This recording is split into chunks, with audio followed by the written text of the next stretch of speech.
হলেও অসম ছাত্ৰ সন্থাৰ প্ৰাক্তন সভাপতি দীপাংকৰ কুমাৰ নাথ এজন গাদ্দাৰ জাতিদ্ৰোহী বদন হিচাপে অসমৰ ৰাইজে তেওঁক এতিয়া ঘোষণা কৰিছে। আজি সামাজিক মাধ্যমত তেওঁক বিভিন্নজনে বহুত তললৈকে তেওঁক লৈ গৈছে। ক'ব নোৱাৰি, এতিয়া ছ'চিয়েল মিডিয়া দেখিলে মানুহে গম পায়। আমিও অসমীয়া যুৱ মঞ্চই এই দীপাংকৰ কুমাৰ নাথক এজন জাতিদ্ৰোহী বদন হিচাপে ঘোষণা কৰিছোঁ।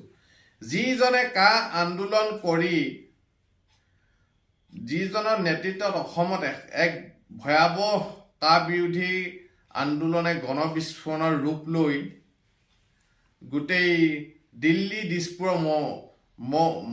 মুধচ কপাই দিছিলে আৰু সেই আন্দোলনত আবাল বৃদ্ধ বনিতা আৰু ছাত্ৰ সমাজে স্বতঃস্ফূৰ্তভাৱে ওলাই গৈ তেওঁলোকৰ এই আন্দোলনখনত কাৰ বিৰুদ্ধে এই 5জনকৈ সুঠাম উঠি অহা ফুল কোমলীয়া অসমীয়া যুৱক তেওঁলোকৰ উচতনিত তেওঁলোকৰ নেতৃত্বত শ্বহীদ হ'বলগীয়া হ'ল।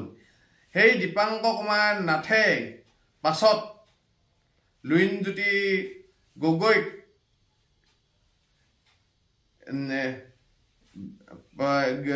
পাছত থাকি অসম জাতীয় পৰিষদ খোলাই তেওঁৱেই নেতৃত্বত আগভাগ লৈছিল লুৰিণজ্যোতি গগৈৰ লগত। পাছত তেওঁ অসম জাতীয় পৰিষদলৈ যাম বুলি কৈ তালৈও নগ'লে।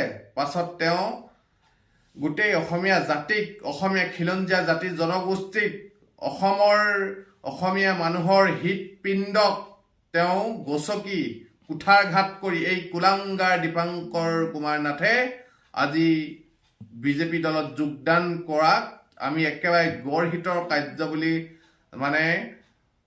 ঘোষণা কৰিছোঁ আৰু তেওঁক আমি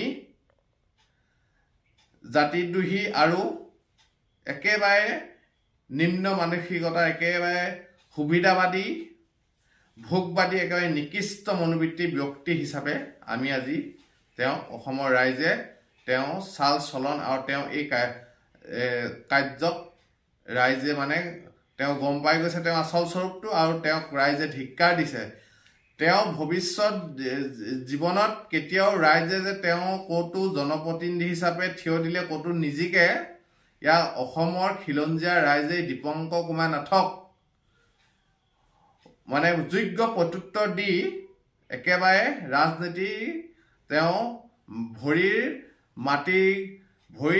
থকা মাটিকণো নাইকিয়া কৰিব বুলি আজি খিলঞ্জীয়া জনগণে প্ৰণ লৈছে। এই দীপাংকৰ কুমাৰ নাথৰ কাৰণে, এই প্ৰাক্তন আছু তেওঁলোকৰ এই ভণ্ডামী ধূৰ্তামী কাৰণে আজি অসমীয়া জাতি আজি ধ্বংস দিশলৈ গুচি গ'ল। আজি অসমত বিদেশীয়ে গিজ গিজাই অসমখন এই ছাত্ৰ সন্থাৰ প্ৰাক্তন ছাত্ৰ সন্থাৰ এইসকল কৰ্মীৰ কাৰণেই অসম খতম হৈ গ'ল। এইসকল একাংশ ছাত্ৰ নেতা, দীপাংকৰ নাথৰ নিচিনা একাংশ ছাত্ৰ নেতাৰ কাৰণে আমি অসমীয়া জনতাই গৰিহণা দিছোঁ আৰু সকিয়নি দিছোঁ যে ভৱিষ্যত দিনত এই দীপাংকৰ কুমাৰ নাথে